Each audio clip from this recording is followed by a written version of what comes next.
Auth66. Whew. What a crazy few days in the world of IT. I don't want to be that person that adds to all of the CrowdStrike commentary, but this outage has been a bit of a lesson in many different things. And one kind of occurred to me through a conversation with a colleague earlier this morning.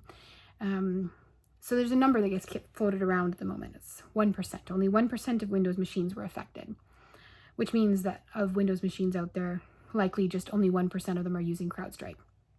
So the question I then have is, if that's the recommendation from insurance, I'd be interested to see how much market share they have of people who currently have,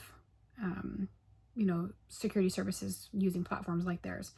And then I start to wonder, when you look at the people who weren't down, for example, we learned of an airline that wasn't down.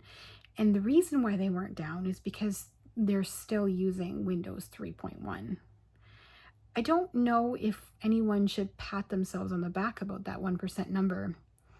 I think it's a question that we need to be asking in the IT community about how secure the systems are that are out there. And if systems aren't secured, maybe there's an argument for them not being secured. Maybe there's an argument for, things that are, we have clients that will have things that we make sure that they're, separated out. They're not facing out to the internet.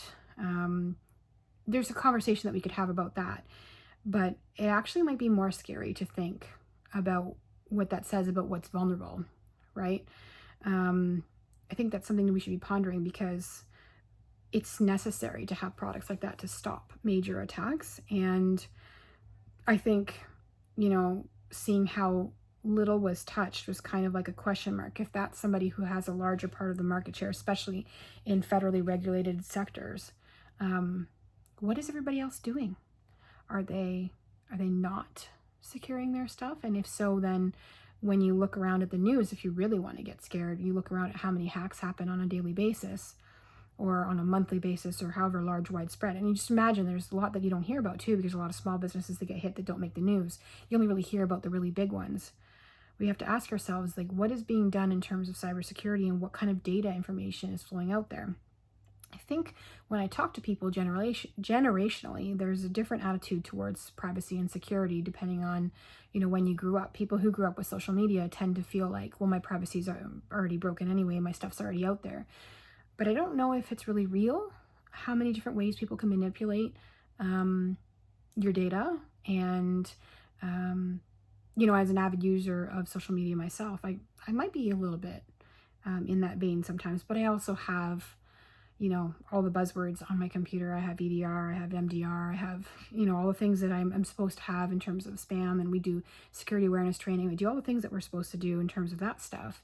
But, I still feel a little bit apathetic about it because there's things that I want to access. So there's a larger conversation that we have to have in the business community and as individuals, as a society, about what we're okay with and what things would be scary or terrifying to us. And I think somewhere between that is what is an ideal secure environment, and also what is something that we can find acceptable. Because I don't know about you, but having to change my password every 30 days or any one of the things that might be rules that are good based on insurance forms or whatnot don't actually make sense for me or make sense to me, because they create more friction that makes me want to disengage with that process. And I think I'm a lot like the average end user, even though I'm in the space and I can see, how it could end poorly.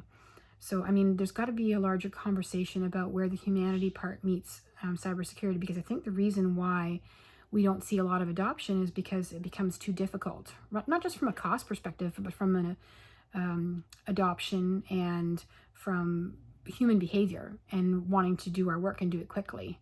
If you look at anything that's been put in place, whether it be point of sale systems or whatnot, it's all to reduce and make things more simple. But we also have to consider security in that regard, just ease of use as well. So anyway, just some thoughts to add to the cacophony surrounding this current situation, because I think these are important things to consider.